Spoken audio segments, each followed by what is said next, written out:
Good evening. Welcome back to the channel Shree's World. আমার channel Shree's World এ সকলকে অনেক অনেক স্বাগত। তো আজকে নতুন একটা সন্ধ্যায় চলে এসেছি নতুন একটা ব্লগ নিয়ে। তো আজকে একটু বাইরে বেরোবো আর ফিরে এসে একটা খুব ভালো রেসিপি তোমাদের সঙ্গে শেয়ার করব। তো তার জন্য ভিডিওটা পুরোপুরি দেখতে হবে শেষ পর্যন্ত, আর ভালো লাগলে একটা লাইক, একটা কমেন্ট আর শেয়ার করে নিতে হবে কিন্তু সকলের সঙ্গে। তো ভিডিওটা তোমরা দেখতে থাকো আর আমি কিন্তু ভিডিওটা তোমাদের সঙ্গে কন্টিনিউ করতে থাকছি। আর কেমন লাগলো জানাতে কিন্তু একদম ভুলবে না।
ধনিয়া পাতা আছে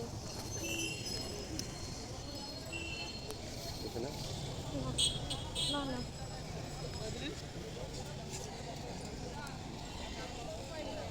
এই ফলওয়ালাটার কাছ থেকে আমি নিয়মিতভাবে ফল নিয়ে যেতাম। ভেতরেই চলো, পুদিনা পাবে বলে আমার মনে হয় না। তুমি আর কি নেবে পুদিনা ছাড়া বাজার থেকে?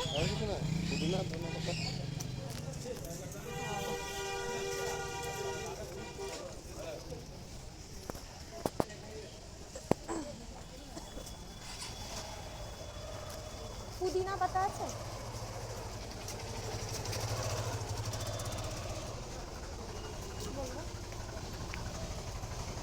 পুদিনা পাতা আছে? হ্যাঁ, কত করে?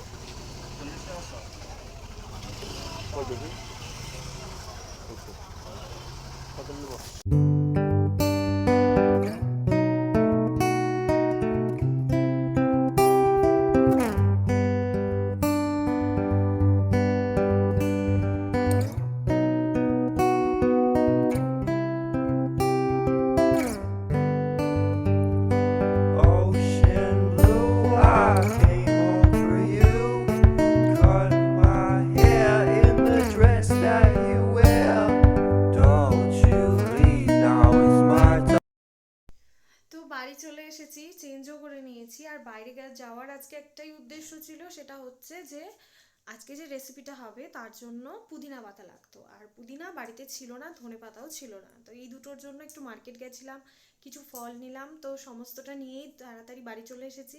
আর এখন যাব সেই পুদিনা চাটনি বানাতে। তো চাটনিটা বানাবো, চাটনির রেসিপি তোমাদের সঙ্গে শেয়ার করব। আর তোমরা কিন্তু ভিডিওটা শেষ পর্যন্ত দেখো, একদম স্কিপ করলে চলবে না। তো এখানে আমি 500 গ্রাম মতো দুটো লেগ পিস নিয়েছি, আর ছোট ছোট কিছু চিকেনের টুকরো নিয়েছি। তবে চিকেনের টুকরোগুলো আজকের জন্য নয়, এগুলো আমি ম্যারিনেট করে রেখে দেবো। আর লেগ পিস দুটো কিন্তু আজকের জন্য। তো এখানে আমি 1 চামচ করে আদা বাটা এবং 1 চামচ রসুন বাটা অ্যাড করে দিচ্ছি। আর এরই সঙ্গে নিয়েছি একটা গোটা পাতিলেবু, যেটাকে আমি কিন্তু খুব ভালোভাবে রসটাকে চিপে এই চিকেনের সঙ্গে মাখিয়ে নেব।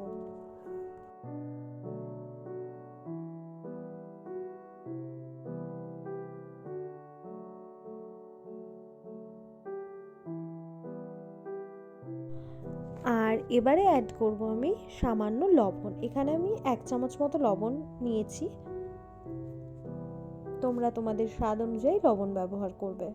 এবারে খুব ভালোভাবে এই আদা রসুনের পেস্ট, লেবুর রস এবং লবণটাকে আমি কিন্তু লেগ পিস দুটোতে খুব ভালোভাবে মিক্স করতে থাকবো। আর তারপর এটাকে আধ ঘন্টার জন্য আমি ম্যারিনেট করে রেখে দেবো। এটা ডিপ ফ্রিজে রাখলেও চলবে, নর্মালি রাখলেও চলবে।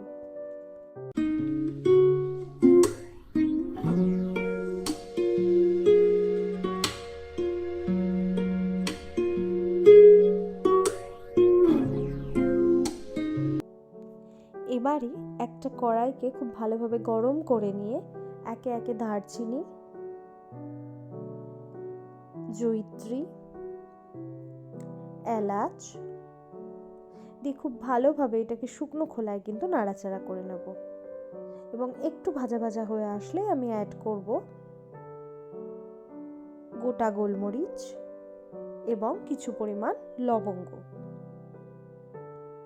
খুব ভালোভাবে এটাকে কিন্তু আমি ভেজে নেব।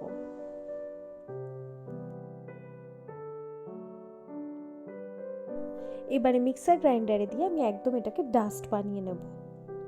এইটা কিন্তু আপনারা কিছুদিনের জন্য স্টোর করেও রাখতে পারেন। খুব ভালো কিন্তু একটা তন্দুরি মশলা, যেটা আপনি ফিশ তন্দুরি হোক বা চিকেন তন্দুরিতে ইউজ করতে পারেন। এবারে হাঙ্কার্ড নিয়ে নিয়েছি আমি কিছুটা পরিমাণ, তাতে স্বাদ মতো লঙ্কার গুঁড়ো,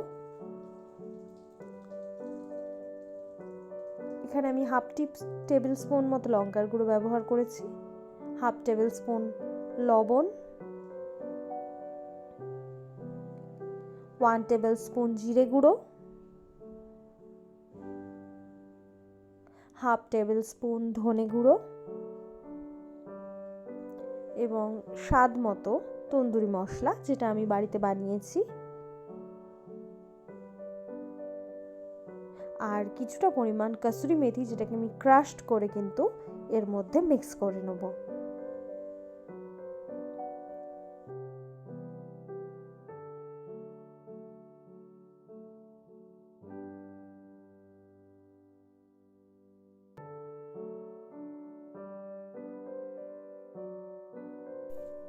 এবারে খুব ভালোভাবে ইনগ্রেডিয়েন্টগুলোকে একটা কাঁটা চামচের সাহায্যে কিন্তু মিক্স করে নিতে হবে।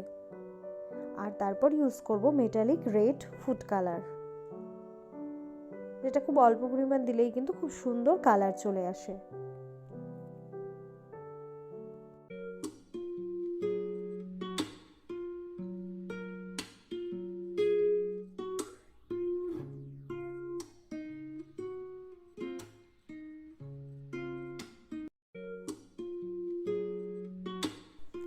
এবারে এটাকে খুব ভালোভাবে কিন্তু ফেটিয়ে নিতে হবে। যতটা ভালোভাবে ফেটাবো তত সুন্দর কিন্তু কালার আসবে। আর তারপর এতে আমি মিক্স করব হলুদ গুঁড়ো।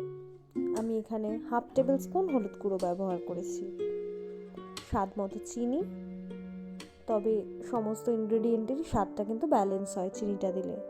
আর এবারে দেব মাস্টার্ড অয়েল। মাস্টার্ড অয়েল এখানে আমি 2 টেবিল স্পুন ইউজ করেছি। আর তারপর খুব ভালোভাবে মশলাটাকে পেস্ট করে নিয়ে একে একে চিকেনের সঙ্গে কিন্তু আমরা ভালোভাবে মাখিয়ে নেব।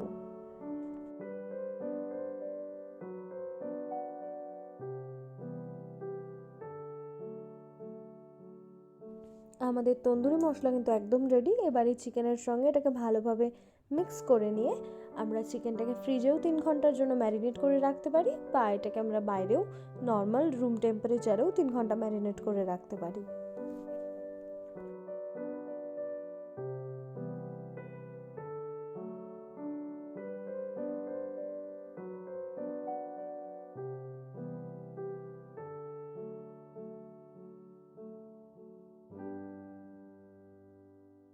তো এবারে খুব ভালোভাবে কিছুটা পরিমাণ ধনেপাতা আর কিছুটা পরিমাণ পুদিনা পাতাকে চপড করে নিয়েছি, আর সেটাকে খুব ভালোভাবে মিক্সার গ্রাইন্ডারের মধ্যে দিয়ে দেবো।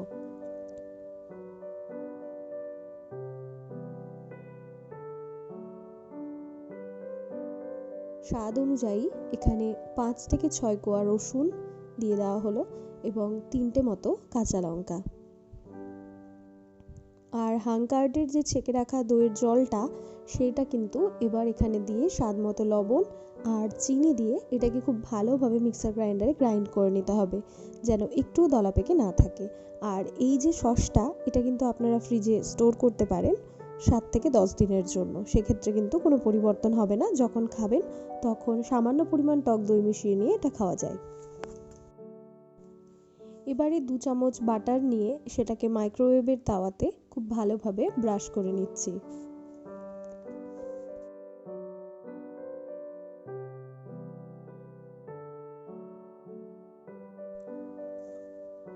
আগে থেকে ম্যারিনেট করে রাখা চিকেনের পিস দুটো এবারে তাওয়ার উপর দিয়ে দিতে হবে।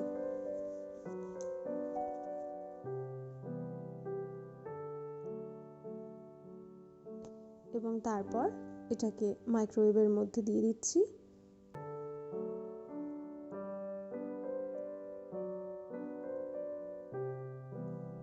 আর দিয়ে দেওয়ার পরে প্রথমে এখানে আমি টেম্পারেচারটা সেট করে নিচ্ছি।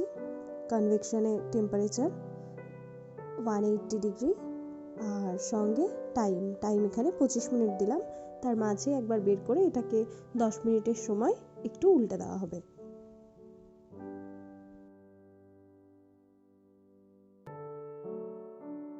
এবার আফটার 10 মিনিট এটাকে পজ করে একবার বের করে নেব এবং উল্টে দেব। আর উল্টে দিয়ে কিছুটা বাটার ব্রাশ করে আবার সেটাকে 10 মিনিটের জন্য কিন্তু কনভেকশন মোডে রাখা হবে।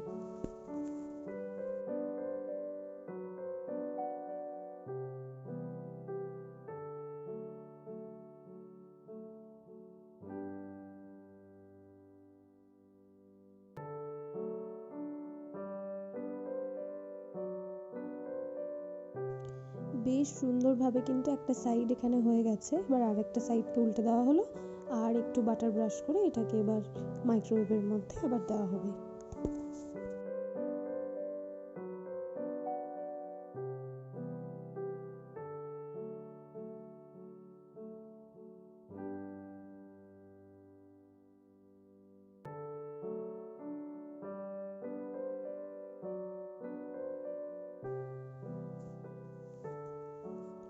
এবারে 25 মিনিট কমপ্লিট হওয়ার পর কিন্তু এটা আমাদের পুরোপুরি রেডি হয়ে গেছে। আর এটাকে এবার আমরা গ্রিলারে শিফট করব। গ্রিলারটাকে আগে থেকে ফয়েল পেপার দিয়ে খুব সুন্দরভাবে আমরা ঢেকে নেব।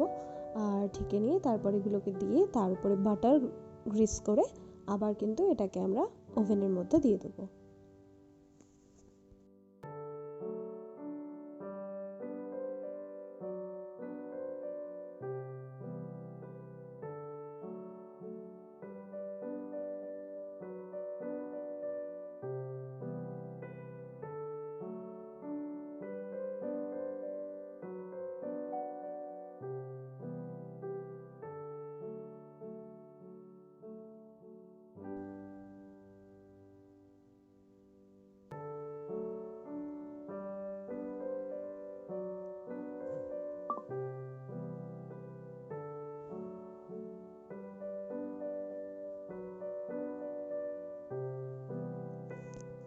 এবারে 10 মিনিটের জন্য এটাকে গ্রিল হতে দেওয়া হলো।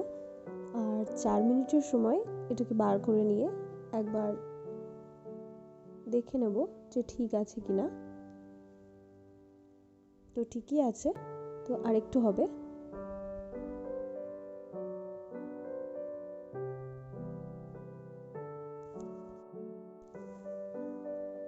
তো এটা অলমোস্ট আমাদের হয়ে গেছে। আর এটাকে এবার একবার হাই ফ্লেমে গ্রিল অপশনে দিয়ে 2 মিনিটের জন্য গ্রিল করে নিলেই কিন্তু এটা একদম রেডি। তো রেডি হয়ে গেলেই সার্ভ হয়ে যাবে। তো রেসিপিটা কেমন লাগলো এটা জানাতে কিন্তু তোমরা একদম ভুলবে না। আর ইন ডিটেইল যদি কেউ এই মাইক্রোওয়েভের রেসিপিটা দেখতে চাও তবে সেটা কিন্তু কমেন্ট বক্সে জানাতে পারো। সেক্ষেত্রে আমি রেসিপিটা ইন ডিটেইলে আরেকবার শেয়ার করে দেবো।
বন্ধুরা, ভিডিওটা কেমন লাগলো? একটু অন্যরকমভাবে নতুনত্বভাবে একটা নতুন রেসিপি তোমাদের সামনে নিয়ে এলাম। আমিও ফার্স্ট টাইম ট্রাই করলাম আর তোমাদের সঙ্গে সেটা শেয়ার করে নিলাম। তো কেমন লাগলো রেসিপিটা অবশ্যই জানাবে। সেই সঙ্গে মাইক্রোওয়েভে ফার্স্ট টাইম এই চিকেন তন্দুরি বানালাম। তো কীরকম এক্সপিরিয়েন্স তো আমার দারুণ হলো। তো সেইটাই তোমাদের সঙ্গে ভাগ করে নিলাম। আর পুরো ব্লগটাই তোমাদের কেমন লাগলো তোমরা জানিও। আর যারা চ্যানেলটাকে সাবস্ক্রাইব করেছো তাদেরকে তো অসংখ্য ধন্যবাদ। যারা এখনও সাবস্ক্রাইব করোনি তারা সাবস্ক্রাইব করে নাও ঝটপট। আর প্রত্যেকটা ভিডিও দেখতে থাকো, এভাবে বেই পাশে থাকো। দেখা হচ্ছে পরের ভিডিওয়। ততক্ষণ পর্যন্ত সকলে ভালো থাকো, সুস্থ থাকো। এখন অনেক রাত্রি হতে চললো। শুভরাত্রি।